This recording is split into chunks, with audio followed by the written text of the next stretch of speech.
The church typically has a serious lack of commitment, at least in my opinion. Why is that so? We have this phenomenal message to bring to the world, but it seems like we lack a commitment that matches the message. If you're watching on YouTube and you're with a group, even if you're by yourself, you might want to just pause at this point and answer that question.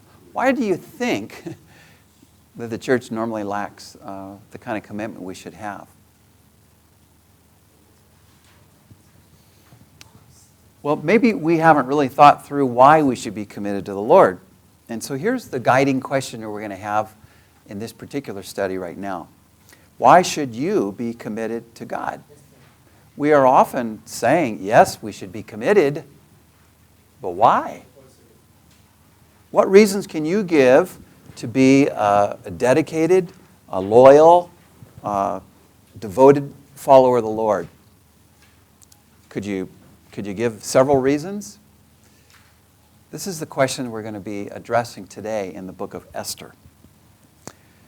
The background here is that the people should never give up.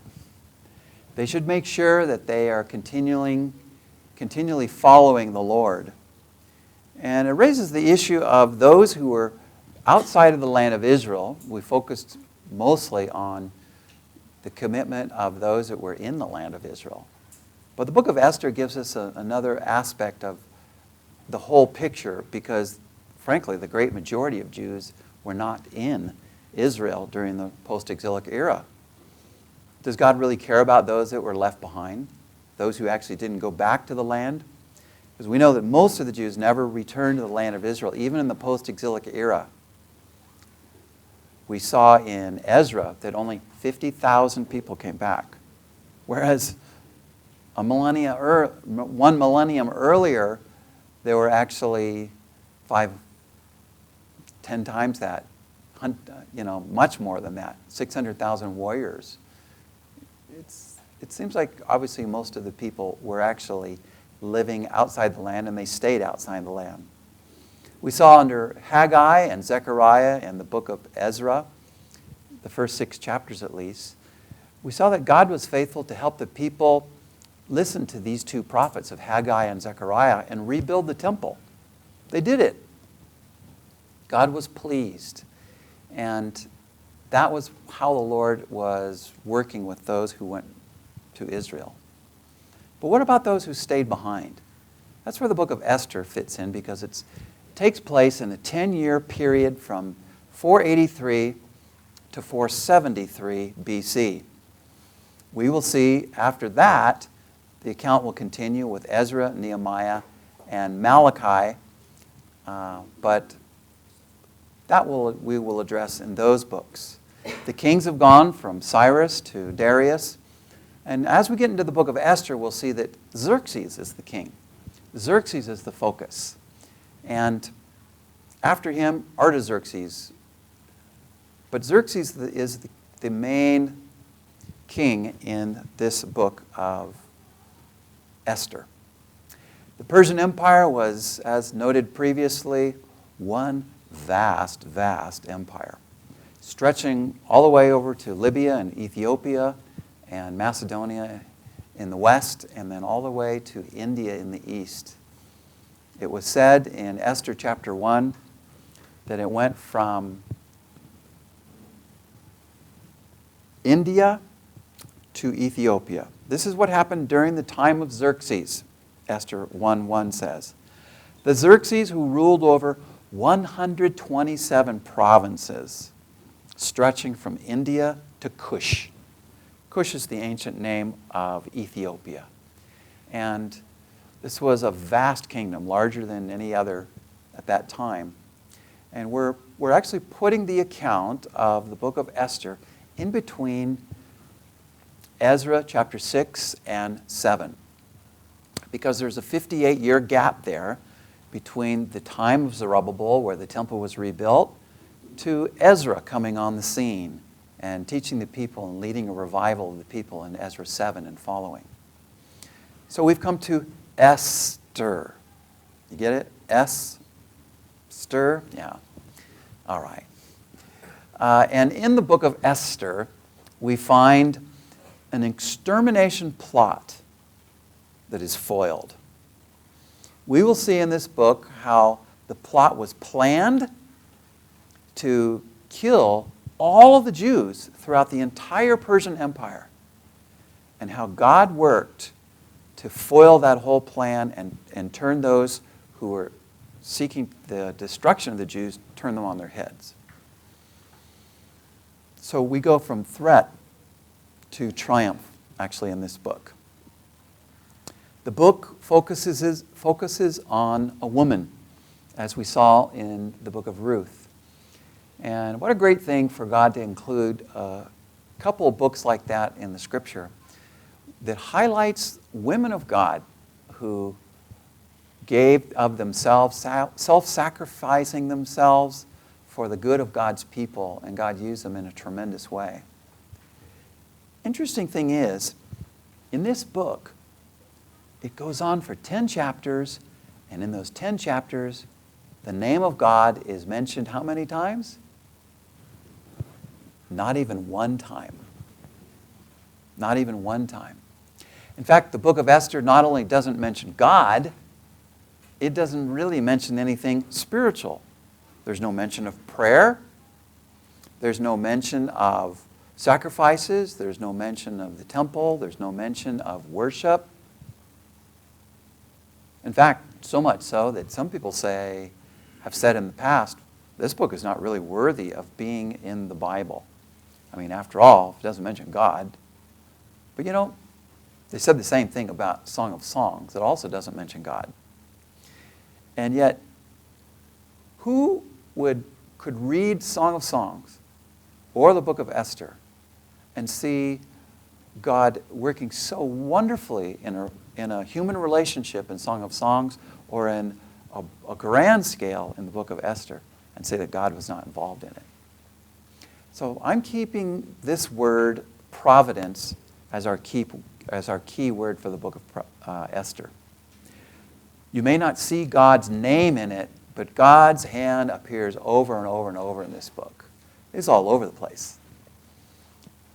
God may appear silent, but He's very much involved, even as is the case in your life and mine. Let me ask you, have you ever heard God speak to you audibly? I think most of us would say, well, He hasn't really done that for me. But does that mean God's not working in your life? Of course He's working in your life. But He doesn't have to get His name out there. He doesn't have to say the words out loud for us to actually know that He's working in our lives. But we have a responsibility. And that's where the key verse of the book of Esther comes into play. Because it's actually what Mordecai, Esther's uncle, says to her at the great time of crisis in her life, where she has to make a decision to risk her life on behalf of God's people. This is what he says. If you remain silent at this time, relief and deliverance for the Jews will arise from another place. But you and your father's family will perish. And who knows but that you've come to royal position for such a time as this. Mordecai is saying to Esther, God put you in the place where you are at as queen because it was all part of His strategic plan. Are you going to act on that? That's really the message of the book of Esther. She was put there for such a time as this. A time when she should have a particular role in the plan of God. In fact, the word Esther is the Persian name from the Persian word for star. Well, indeed, she is the star of the book. The meaning is fitting because she's the star of this book that bears her name, and it's appropriate to call her Esther more than her Hebrew name Hadassah, which means myrtle or myrtle tree, even though that's a wonderful name as well. The book really doesn't call her by that name. And here's how I would sum up the whole message of the book of Esther. An extermination plot of the Jewish nation, plotted by Haman, reverts upon his own head through God's providence, through Mordecai and Esther, to encourage post-exilic Israel of God's continued commitment to the Abrahamic covenant. God has not forgotten his promises. He knows what he said in the past, and he knows how to get it fulfilled. And certainly, you cannot have the entire Jewish race wiped out and God still fulfill his promise to Abraham, because that included the blessing to the whole Jewish nation and through them to the whole world.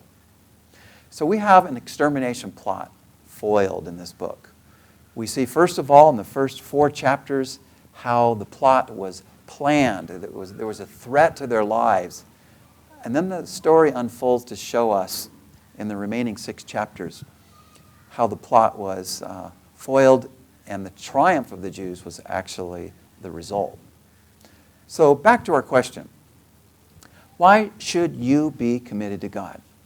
What reasons can you give to be dedicated and loyal and devoted to the Lord? That's our guiding question for this book. And we're going to get 2 answers to this question in the book of Esther. Here's the first one. Why be committed to God? Because, well, God's work faces threats. The Lord wants us to be committed because Satan is always trying to push down whatever the Lord is trying to raise up. And it's through the means of God's people doing God's will, committed to Him, that we are actually fighting back the enemy. You know, God commands our wholehearted devotion as we face many obstacles actually that are against His plan. And yes, He Himself is the one who's responsible for it all, but He uses people. And He uses those who are committed to what He has in store when the threat comes our way. We see this coming to play as we get on into the book. We find in chapters 1 to 4, Haman's plot to exterminate the Jewish people becomes known to Mordecai and Esther, whom God has strategically placed to inform Israel that apart from God, it could not exist as a nation. God was working behind the scenes to protect His people, putting people in the right place. And frankly, not only in the book of Esther has He been doing that, but He's been doing that all through history. The book of Esther is just one example of how He did that. And we will see after that Haman's extermination plot reverts upon his own head through God's providential workings to encourage post-exilic Israel of God's continued commitment to the Abrahamic covenant.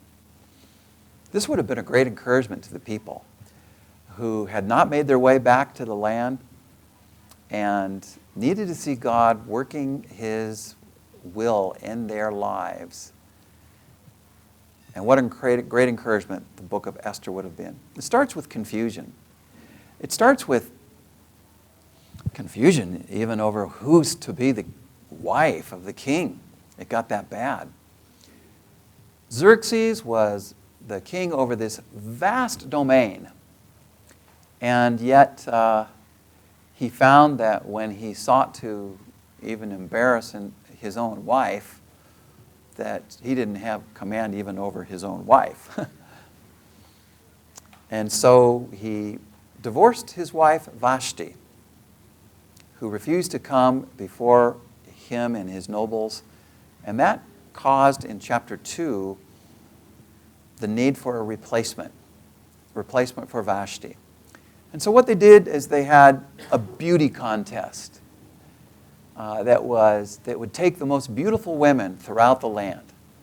And they would be there to pose and have all these treatments to become quite beautiful. Yes, like that. And this beauty contest was perhaps like many beauty contests today, not fair, because people have their certain people that they favor. And that was the case of Esther, who found favor in the eyes of the one who was in charge of this particular contest. We find that through all of it, these women, it was more than a beauty contest. They would actually go and visit the king in the evening and then return back to the harem in the morning. So it doesn't take a whole lot of imagination to see what might have happened during the night. Esther had not revealed her family background at this point, but Memucan, who was the one who was in charge of this whole contest or this whole process, he really was drawn to Esther and favorable toward her.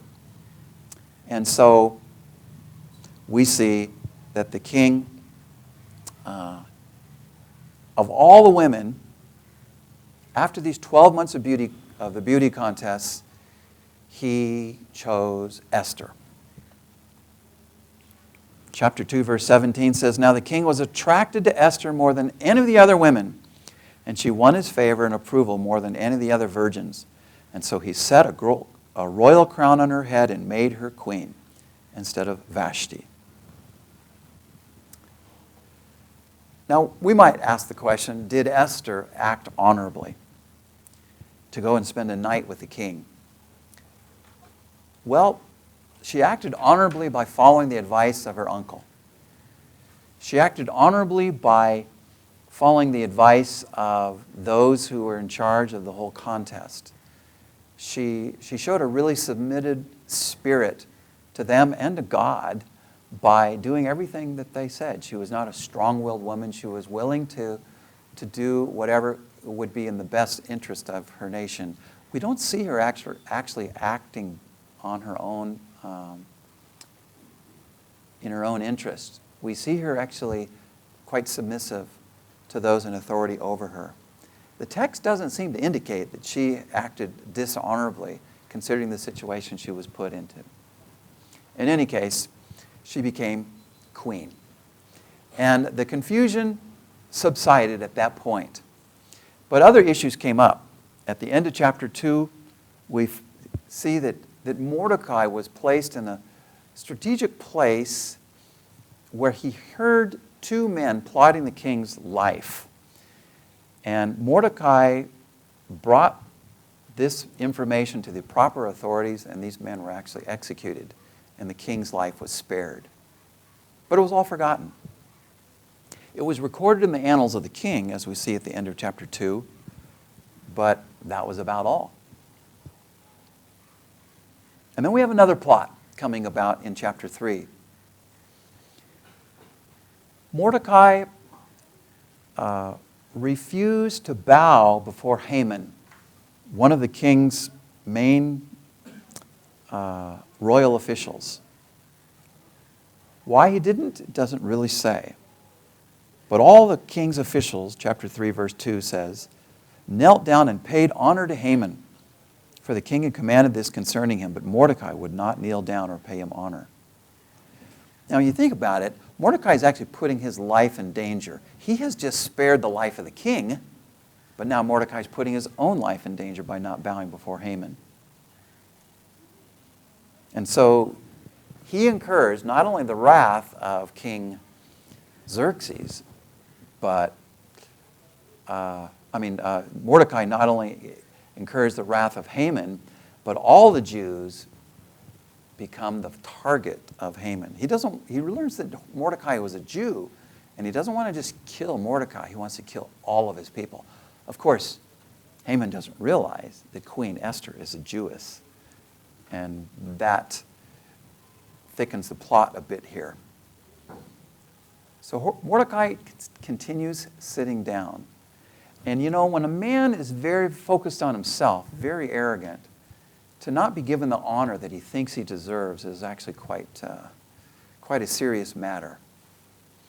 And so we see in chapter 4 that courage and this conspiracy has to be followed by courage here. We're still in the grave danger part. How is it that she has to show great courage? Well, when Haman devises a plot to kill not only Mordecai, but all of the Jews, that becomes obviously a big problem for Esther's life, as well as for all the Jews and Mordecai throughout the entire Persian Empire. And so we see in this chapter here that Esther's put in a really, really important role, and she has to make that key decision. Thus we have that chapter 4, verse 14 to be the key verse of the book. But it raises the question again for us, why should you be committed to God? We see in this book that God's work faces threats. This is one example, and of course you can give examples in your own life of how God's work faces threats. But why should we be committed to God? Not only because God's work faces threats, but because God's work will ultimately triumph. God's work will ultimately succeed. The Lord will eventually be the victor, despite the fact that Satan is pushing us down. And that itself should be an encouragement for us to really be committed to the Lord. I think it's easier to be committed to the Lord, to God's plan, when we know that it will ultimately succeed. I mean, how many of us really want to be committed to something that we don't think is actually going to succeed in the end? And so Esther's put into that position where she needs to actually go to the king. Mordecai has said to her, "Don't you think you're put into royal position for such a time as this?" She ponders it, and she courageously goes to the king. She actually risked her life to go see her husband. You have to realize that this is a time of power and arrogance by Xerxes. And so, chapter 5 says that she put on her royal robe, stood in the inner court of the palace in front of the king's hall. And when the king was sitting there in the royal throne, and he's facing the entrance, and he saw Queen Esther standing in the court, he was pleased with her. And he held out to her the gold scepter that was in his hand. So Esther approached and touched the tip of the scepter. The king could have used that scepter actually to take Esther's life. He had not seen her for a month or so. He knew that she was risking her life to talk to him. And so when she came and she risked her life to come that close to him after not seeing him for a month, he knew that she had a very, very important matter on her heart. Well, Esther wisely did not explain to the king the situation at this point. She said, "If it pleases the king, let the king, together with Haman, come today to a banquet I've prepared for him." "Bring Haman at once," the king said, "so we may do what Esther asks." And so they went to the banquet. It's quite a great story here. And we find that Haman, being arrogant that he was, feels tremendously honored, not only by the king, but by Queen Esther as well, to be at this banquet. And so he's so thrilled that he has honor that it really goes to his head. He enjoys the banquet, enjoys all of this, but the issue doesn't really come out regarding what was on Esther's heart. And so, as they were drinking wine, the king asked Esther, "What's your petition? It'll be given to you. What's your request? Even up to half my kingdom, it will be granted." And Esther said, "My petition and my request is this: if the king regards me with favor and it pleases the king to grant my petition and fulfill my request, let the king and Haman come tomorrow to a banquet I will prepare for them. And then I'll answer the king's question." So all that happens at the banquet. And the next day, verse 9, Haman went out that day happy and in high spirits. Well, he was until he saw Mordecai at the king's gate and observed that he neither rose nor showed fear in his presence. He was filled with rage against Mordecai. And nevertheless, Haman restrained himself and went home. So he called together all of his family and friends and boasted to them all that evening. Boy, I'm the only one the king really has a great honor for today. And besides that, there's a banquet tomorrow. I'm going to the banquet tomorrow. Just the king and queen and me. He's so full of himself. And his wife plays quite along with this as well. Maybe she was part of the problem. In verse 14, his wife Zeresh and all the friends said to him, have a gallows built, 75 feet high, and ask the king in the morning to have Mordecai hanged on it. And then go with the king to dinner and be happy. And this suggestion delighted Haman, and he had the gallows built. Now think about that. 75 feet tall? A 7-story building? That is one tall gallows to hang someone, don't you think? And they had it built overnight? I could just see all of Haman's men out there with torches there, and all the wood they would have had to gather. This was a big, big project to complete overnight. But they did it. Haman was a man who had great authority, and so they had the gallows built. By the next morning, when we get into chapter 6, everything's ready to hang Mordecai. So Haman thought. Well, that night, chapter 6, the king could not sleep. So he ordered the book of his chronicles, the record of his reign, to be brought in and read to him. Okay? What should you do if you're a king and you can't sleep? Well, I guess you've got such a boring reign that if you bring in the history of your kingdom, then probably that'll help you sleep. At least that's what he thought. It didn't work, though. It was found, recorded there, that Mordecai had exposed Bigthana and Teresh, two of the king's officers who guarded the doorway, who had conspired to assassinate King Xerxes. So instead of the king actually being able to sleep better because of this reading, he woke up and he said, hey, what's been done for Mordecai? He saved my life. What have we actually done for him? Nothing's been done for him, his attendants answered. And that was evidently earlier on, or later on in the morning. And at that point, Haman ended up coming into the court to speak to the king, to request to hang Mordecai. Of course, Haman didn't realize that God's providential workings are all around this whole thing. And Haman has just been exalted in the eyes of the king. So Mordecai's come to do exactly the opposite of what the king already has in his heart about Mordecai. So they bring Haman in. When Haman entered, the king asked him, what should be done for the man the king delights to honor? Well, you know, if you're full of arrogance, you tend to think that's yourself. Haman thought to himself, well, who is there that the king would rather honor than me? So he answered the king, for the man the king delights to honor, have them bring a royal robe that the king has worn, and a horse the king has ridden, with one with a royal crest placed on its head. And let the robe and horse be entrusted to one of the king's most noble princes.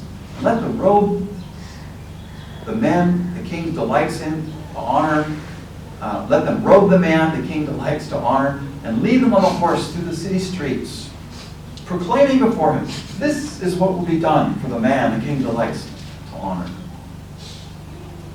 Haman's like, wow, it's going to happen to me, you know.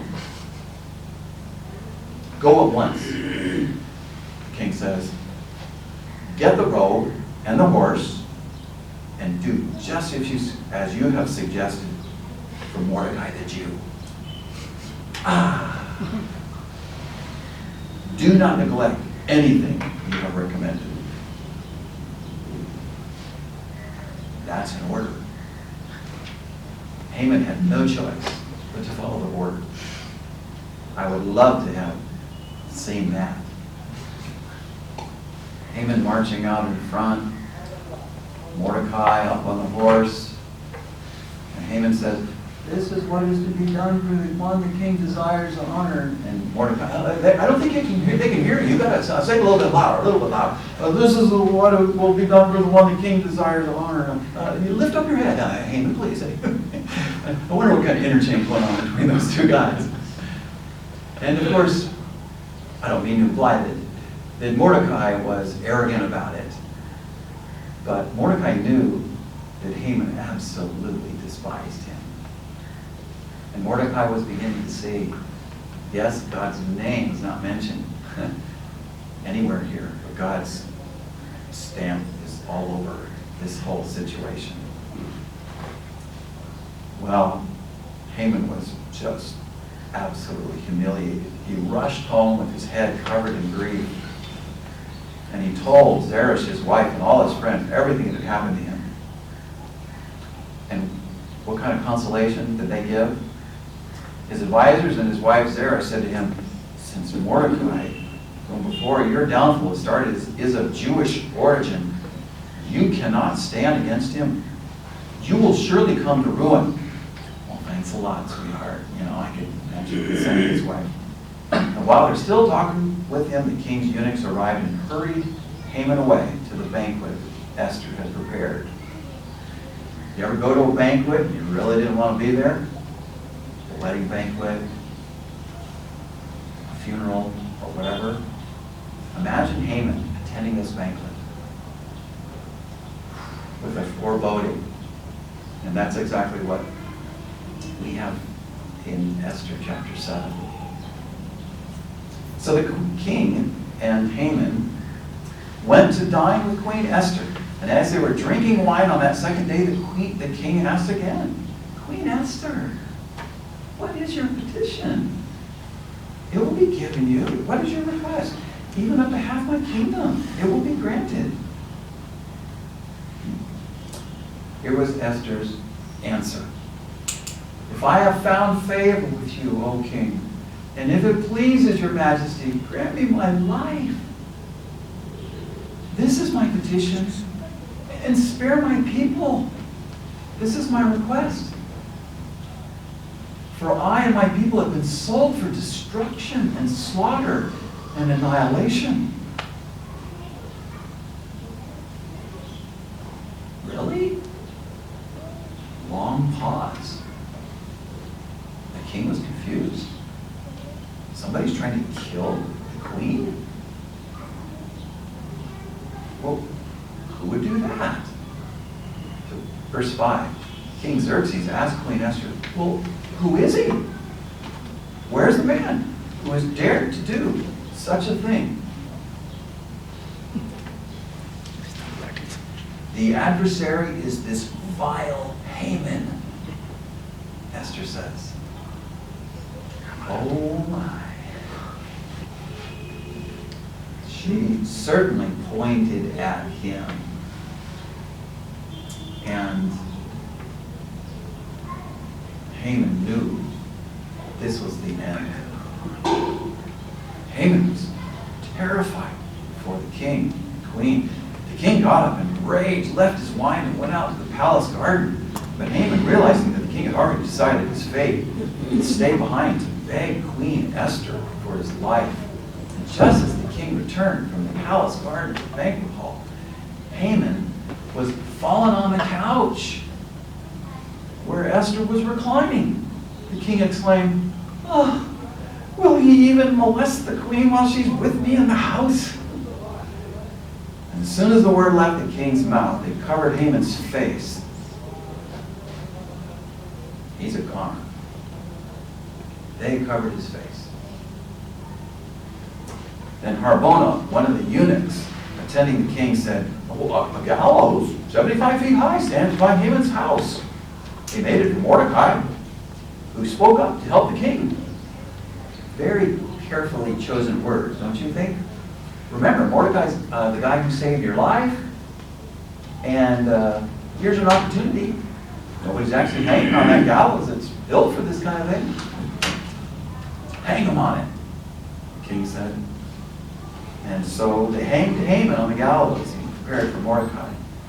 and then the king's anger subsided. Think of the courage that it took for Esther to confront this situation. What a tremendous woman of God who would actually go and risk her life and plan this so well. Of course, God had his hand in the whole thing because God's the one that gave the king insomnia. As we get into chapter 8, we see the vindication. We see actually what happens on all this. Because Haman dies, he's out of the picture here. And that same day, chapter 8, verse 1 says, King Xerxes gave Queen Esther the estate of Haman, the enemy of the Jews, and Mordecai came into the presence of the king. For Esther had told him how he was related to her. The king took off his signet ring, which he had reclaimed from Haman. They took the ring off before they executed him. And he presented it to Mordecai. And Esther appointed him over Haman's estate. Well, Esther again pleaded with the king. Falling at his feet and weeping, she begged him to put an end to the evil plan of Haman the Agagite, which he had devised against the Jews. And then the king extended the gold scepter to Esther, and she arose and stood before him. If it pleases the king, she said, and if he regards me with favor and thinks it the right thing to do, and if he's pleased with me, let an order be written overruling the dispatches that Haman, son of Hammedatha, the Agagite, devised and wrote to destroy the Jews in all the king's provinces. For how can I bear to see the disaster fall on all my people? How can I bear to see the destruction of my family? So they did it. The vindication to protect the Jews was another edict that allowed the Jews to actually protect themselves. And this text was copied. It was translated in the various languages of the 127 provinces and sent out on the king's fast horses, especially bred for such kinds of dispatches. And the edict was also issued in the citadel of Susa, verse 14 says. And in every province there was feasting and joy and celebration by all the Jews. So then, what happened? We don't find that until we get to chapter 9. In chapter 9, we see the victory. We see the fact that these people, acting courageously, being committed to do what God wanted them to do, ended up becoming victorious.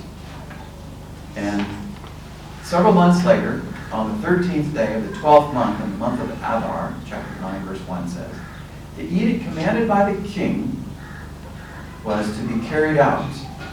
And on this day, the enemies of the Jews had hoped to overpower them, but now the tables were turned, and the Jews got the upper hand over those who hated them. The Jews in the cities, in their cities, and all the provinces of King Xerxes to attack those, assembled to attack those seeking their destruction.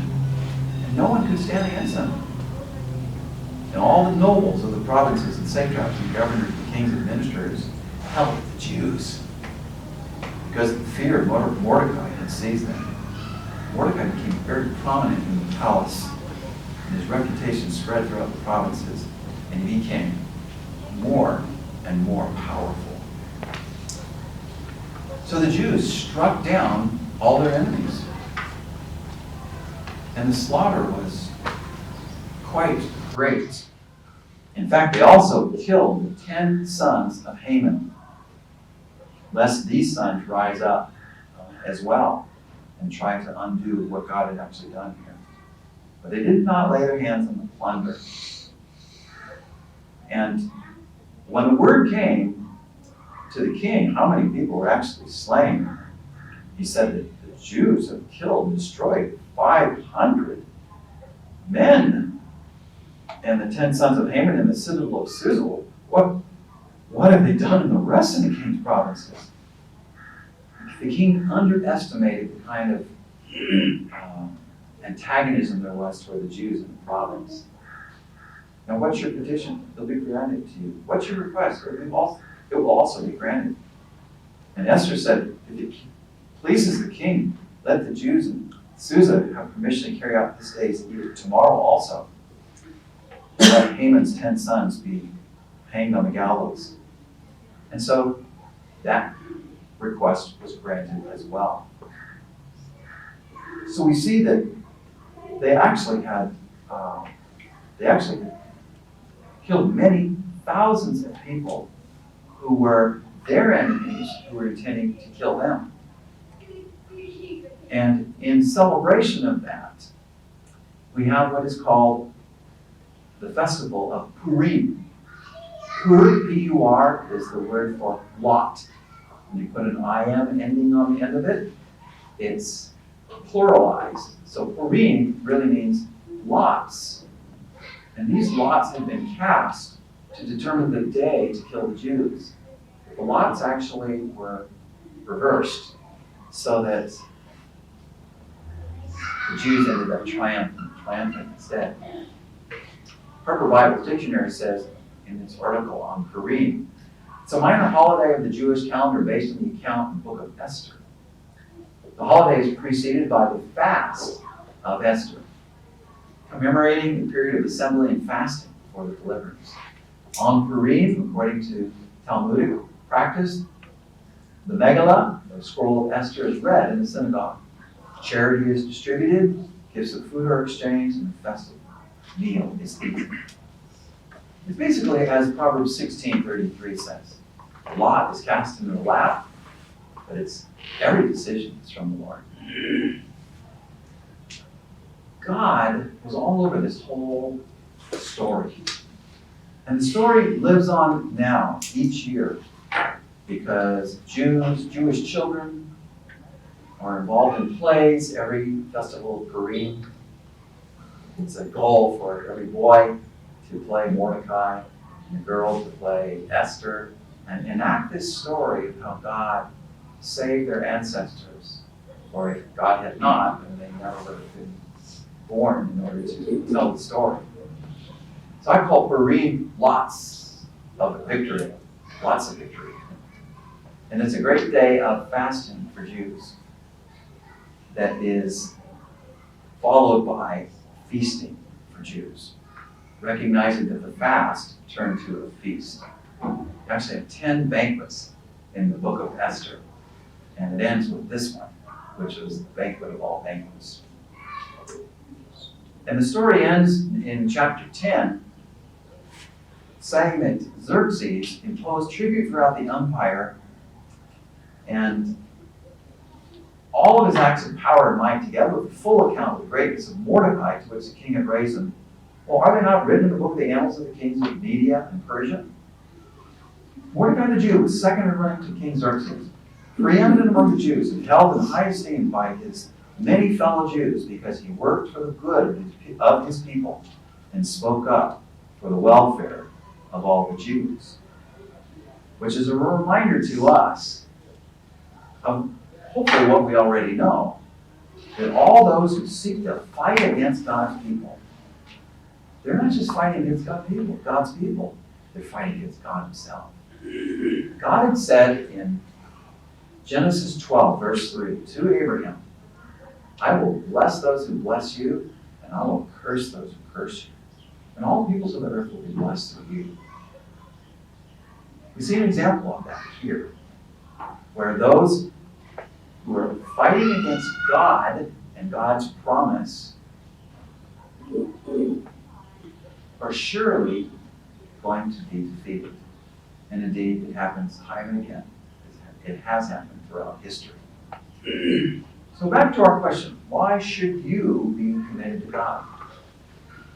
We have seen that God's work faces threats. And many of us have faced those threats as believers. But we also see that not only does God's word face threats, but God's word will triumph. The question is whether we are really working in concert with God. Are we together with him in this, especially as it relates to the welfare of the Jews?